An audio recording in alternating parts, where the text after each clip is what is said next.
Today on Between the Lines, the woman who played Sue Ellen, the suffering wife of J.R. Ewing on Dallas, Linda Gray. But there is much more to this talented actress than you could ever imagine. Welcome, I'm Barry Kibrick. Linda not only created an iconic character known throughout the world, but her astute insights about life will inspire and motivate all. With her book, The Road to Happiness, she delves deep into what truly matters in life, and her wisdom is sure to be contagious. I'm a writer today because I was a reader when I was 11 years old, and it was... You do not need to prove your state of happiness to anybody. Most of these speeches were as much as a month in preparation. Characters, the heroes in this book, are seekers of truth in a story that involves a lot of You corruption. don't get a chance to really talk about what's real, and this is the perfect thing to do.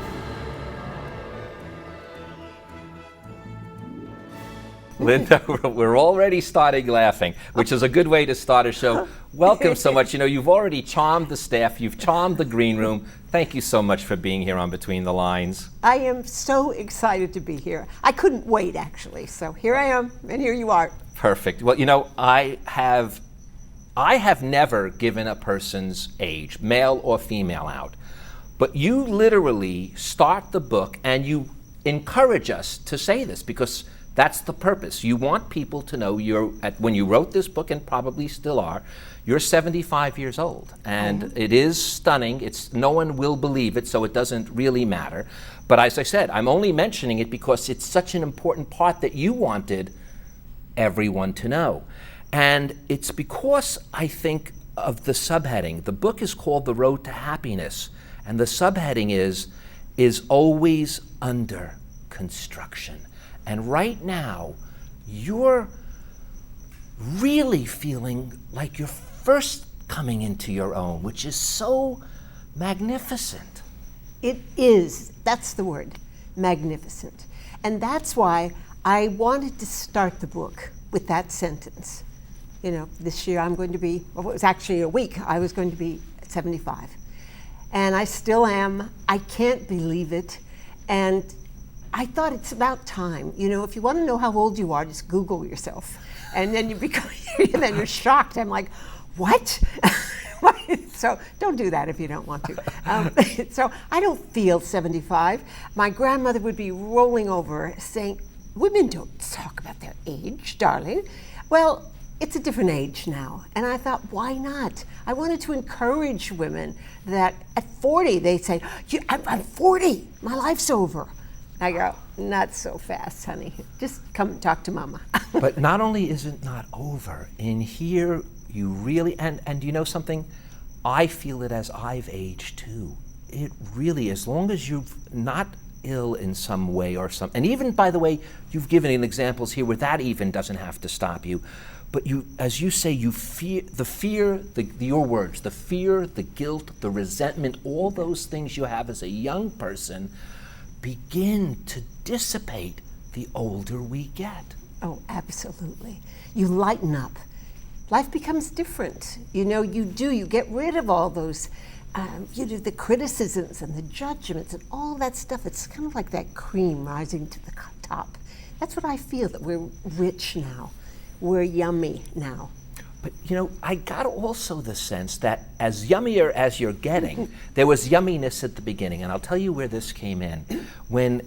As you're known for your legs. You mentioned that in the book. People might not realize this, but in the famous poster of The Graduate, they think that might be Anne Bancroft's legs that the camera's peering through to Dustin Hoffman. But those are your legs that they are seeing. Guilty. And at the first, though, believe it or not, when these legs become your claim to fame, at first at least, later on it's your acting, and at first though, as a young girl, you contracted polio. And you were nowhere near as bothered by it because your grandpa had a wheelchair. And you saw him wheeling around and enjoying life, but your mom, that was someone, she couldn't really take it as well as you did. And I don't know how that happened, actually, because I didn't feel that it was a negative at all. Grandpa and I had the best time riding around in his wheelchair when I was a young girl. And we would sit on his lap and the dogs would follow us and we would trot all around the neighborhood. So when they told me I had polio, I said, great, this is fine. I can get my own little wheelchair and Grandpa and I can go around and the dogs will follow us.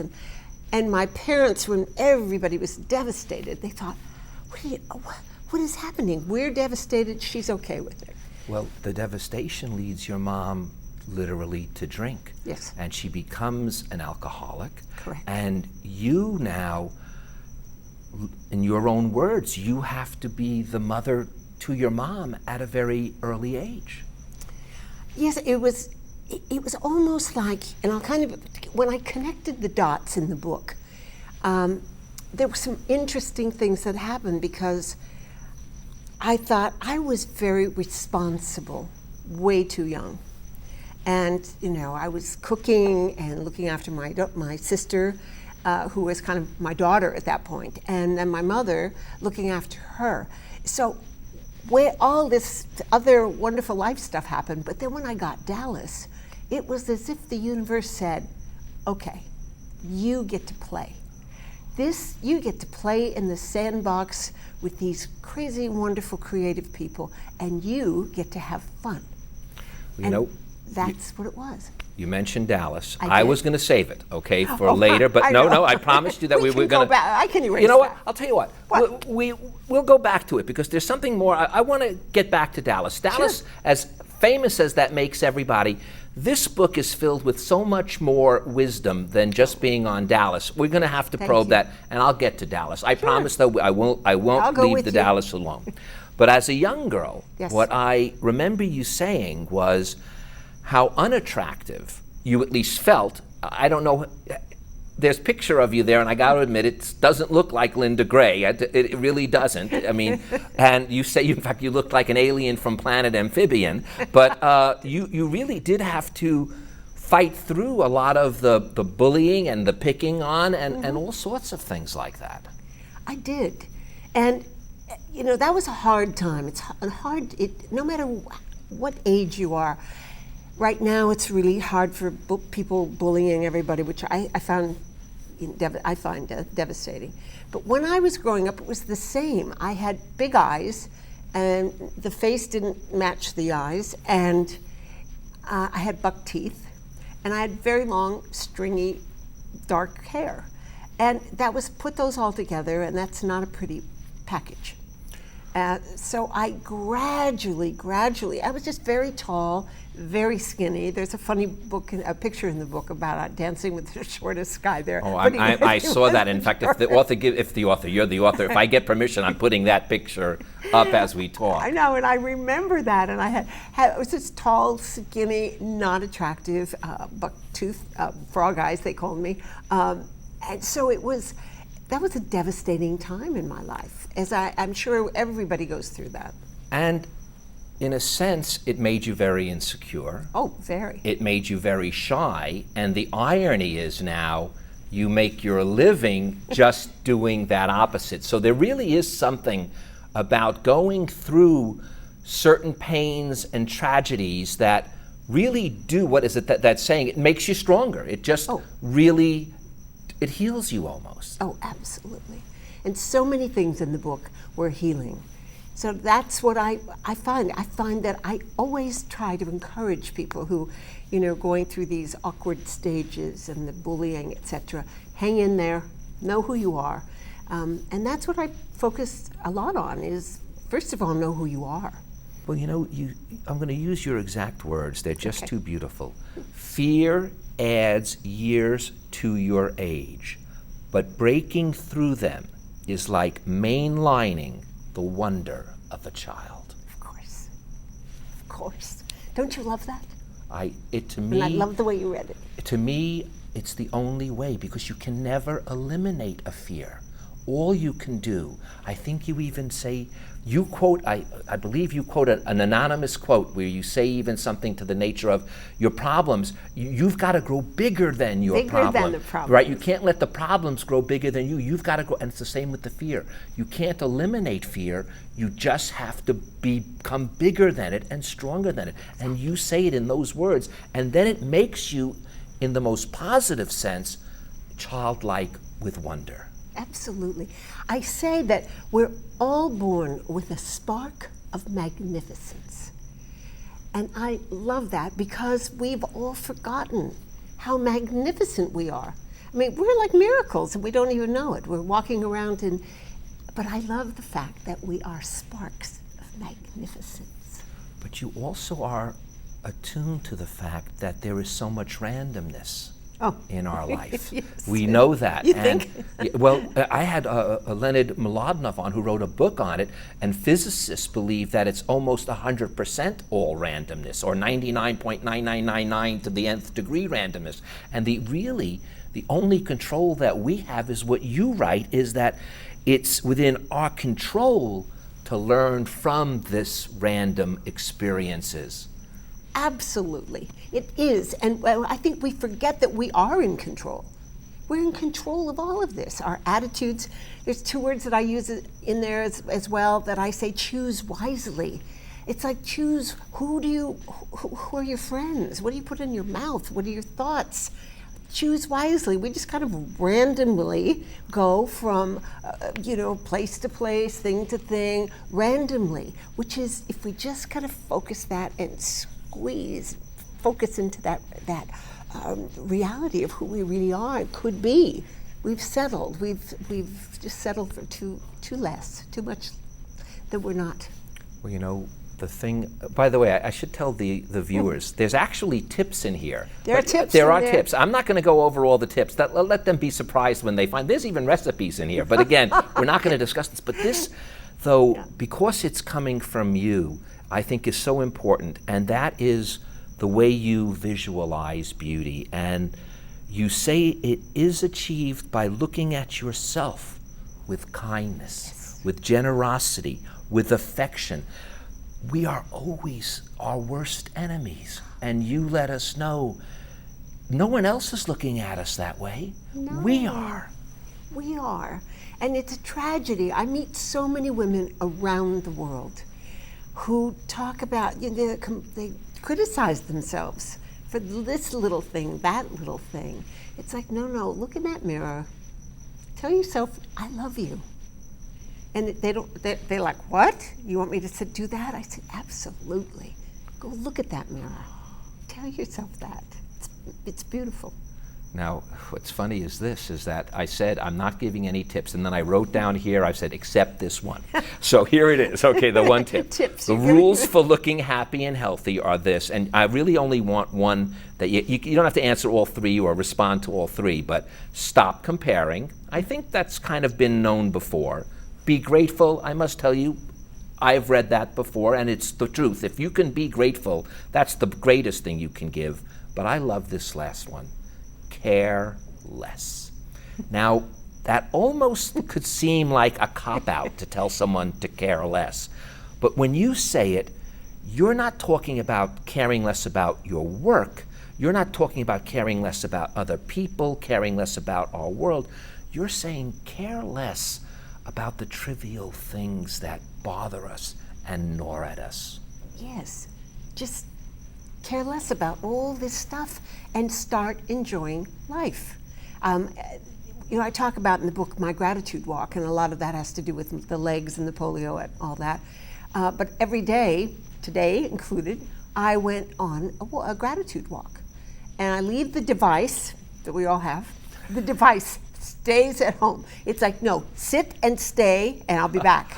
and then you trot your little self out, and I don't want you looking at your phone or listening to the music. No, look up and look at the clouds and the sky and the trees and the grass. And I know some people roll their eyes. They go, oh God, there she goes again. Yeah, you get your butt out there and put your little shoes on and go for a walk. And then you come home in a half an hour, however long you've got, it doesn't matter.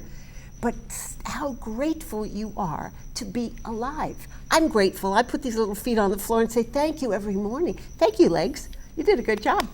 Because I didn't have polio. I can walk. Out there, get out, get off that bed, get out of that bed and say thank you and get out of there and care less. Care less about what people say about you, think about, who cares? Life is beautiful. Well, now I promised them and I promised you, we will talk the Dallas for a little moment right now, okay? Because the interesting thing is that when you get Dallas, you make this comment that literally the role you're playing, Sue Ellen, is paralleling your regular life at this time. You were married. The marriage, I won't say it was bad, but it wasn't. You knew from the start, you actually stated that that magic was not there. Let's just leave it at that. This is the time where now a divorce comes in. So when you're starting this massive adventure, and it is funny, when it rains, it pours, they say. I know it's such a cliche, but if it wasn't so true, I guess it wouldn't be a cliche. But you're going through a divorce, you have to deal with now your child, you have to deal with all these different things. And it is during these Dallas years, which, by the way, meeting Larry Hagman seems like one of the most wonderful men in the world. He was my gift. He was the one that took me from all the responsible stuff in life to joining the circus. And he was a magnificent actor, a delicious friend, so supportive, and truly a friend. He and his wife were wonderful to me. Yeah, even when you moved to Malibu, it was like they came and they brought you in. And also it seems like Patrick Duffy, who was in the show, Patrick, also was part of the three of you. Yeah, yes, you got we that are, sense yes. of that. And I just, I treasured them. I didn't have brothers, so they were like my brothers. Larry was the bad brother. And I became the big sister for some reason, and I was always reprimanding him. Stop drinking, don't do this, don't eat that, oh, for God's sake, you're doing that again. It was the Bickersons, if people remember the Bickersons. Oh, but throughout your life, these words I want to quote. I was eager to find out who I was in the grand scheme of things. And if there's something that I think weighs heavy on almost every human being, it's that search. Why am I here? What is my mission in this grand scheme of things? And I think we all ask that, but then I think that a fear comes in. Excuse me. A fear comes in like, what if I find out? Who am I? Who am I? How do you identify yourself? I say this and women get squirmy. They kind of rustle around in their seats because it's like, how do you identify yourself? Are you somebody's wife and girlfriend and sister and mother and grandmother, whoever you are? No, I said, no. Who are you? And then they can't sit still. They're rustling all around. Who are you in the scheme of things? What are you doing here and what's your purpose? One of the things, though, I know this, maybe I'm reading into this a little too much, but I think one of the things that helps you discover, and you tell it here, is it's sometimes essential to say no. And by saying no, sometimes I can't help but think that's maybe how you help find out who you are. Yes, because we have this kind of overwhelming surge that happens that it's like, kind of the people pleaser thing about, oh yes, I have to do everything, I have to do yes. But then you come down and you're like, what do you want? Who are you? What do you want? People don't know. Have given themselves just to anybody and everybody that they have lost sight of self. And another word, and it's one that you don't want to ever say, that is the word should. Should, as you say, sabotages the individual. Absolutely. It does. It stops. It's a barricade. It blocks you from the fluidity of life in my world. It's like, no, just do it. And then say, oh, I did that. My grandmother used to tell me, if you want to travel someplace and somebody says, you shouldn't go there, it's not, and your heart wants to go there, go. Then you decide. Now, I told you earlier, I said I'm going to, just like the Who Shot JR, I'm leaving a cliffhanger here for the viewers, but I'm not going to leave the message, okay? The cliffhanger is this. There is a story that happens here with you, Larry, and Madge, his wife, in Bora Bora. And I discussed this with my family, and I said, if I let Linda tell it, it would have to take up the whole show. It would take the whole hour. Right, so I said, I'm not going to tell that story. It is, though, and I'm a major fan of coincidences and serendipity. This has to be one of the greatest stories of coincidence and serendipity that has ever been told. But they're going to have to read the book to find out. What, though, I am going to take from the message, though, that I think was at the essence of all of this when it was what you called detours happen. And your love for the detour, for the unexpected, I really believe is the key to living a life well lived. Oh, I couldn't agree with you more. Wait, I'm agreeing with you. You're the one that wrote that. I know, but I love when I hear it back from somebody. It's so perfect because I encourage people to get lost. Go get lost. Take a detour. So you get lost, so big deal. Loosen up, enjoy life, and it'll be more fulfilling, and you'll have a lot of fun. People don't have fun anymore, I find. I'm like, come on, read the book, follow me, let's get lost. Two more things, if I can squeeze it in, I want to, at least one for sure. Creativity takes courage.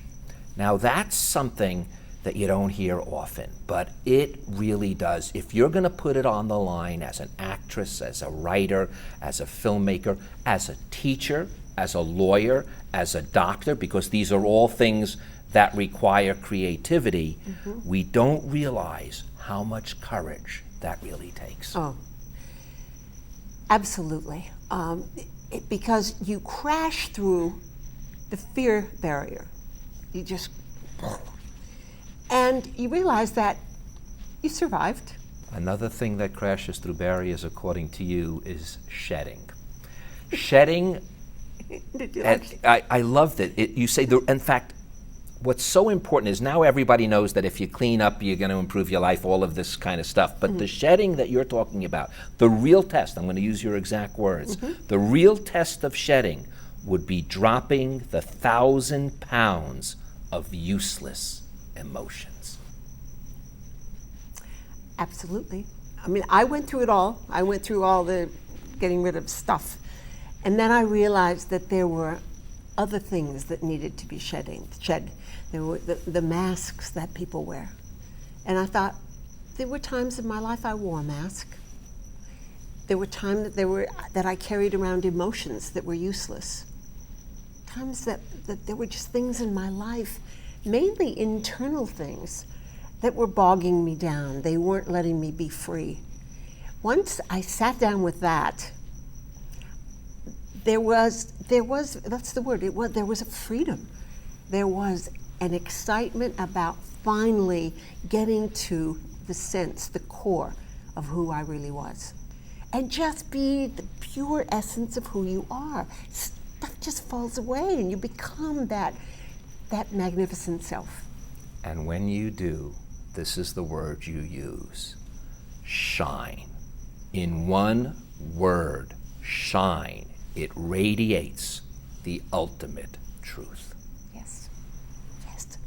And that's what you do. You do shine. That's what I encourage everybody to do. To shine, polish yourself like this diamond in the rough. That's who we are. That's in the essence of who we really are. It's just take that massive, chunky little stuff there and shine it all up and shine. Those are the last words in my book, shine, baby, shine. I said shine, goddess, shine, but that's what I mean. It's like I'm through with all this stuff. I'm through with people just saying, oh, well, this is wrong, and I got a wrinkle, and I got 10 pounds. I'm like, I'm done. Don't tell me any of that stuff. Just go find yourself. Well, Linda, you make us all shine. I'm going to end with your words. There is always a lesson if you have the patience and will to figure it out. Thank you, Linda, for helping us all figure it out, even if it's just a little bit at a time. Oh, this is delicious. I've had the most wonderful time with you. I really, really have. Because you got to the essence of the book, and I'm hoping other people will, but I don't know how anybody could get that specific and that perfect with it. Now you're making me blush. Go blush, it's All right. fun. It's Well, great for your complexion. Thanks, Linda. And by the way, thank you guys for joining us. Now, before Linda leaves, I'd like to leave you with these few more words from The Road to Happiness. All of life's unhappiness could be found in the gap between who we think we should be and who we actually are. Perfectionism creates the gap, and guilt widens it. I'm Barry Kibrick. Close the gap between perfectionism and guilt, and happiness will spring forth, because after all, your life is always under construction. Thank you so much, Linda. Thank you, Barry. Oh, how We are done. Special. Closed captioning for Between the Lines with Barry Kibrick is made possible by your generous contributions to KLCS Education Foundation. Thank you for your support. To connect with Barry, like us on Facebook and follow us on Twitter at Barry Kibrick. And to contact Barry directly, watch past episodes of Between the Lines, and read his blog, visit us at barrykibrick.com.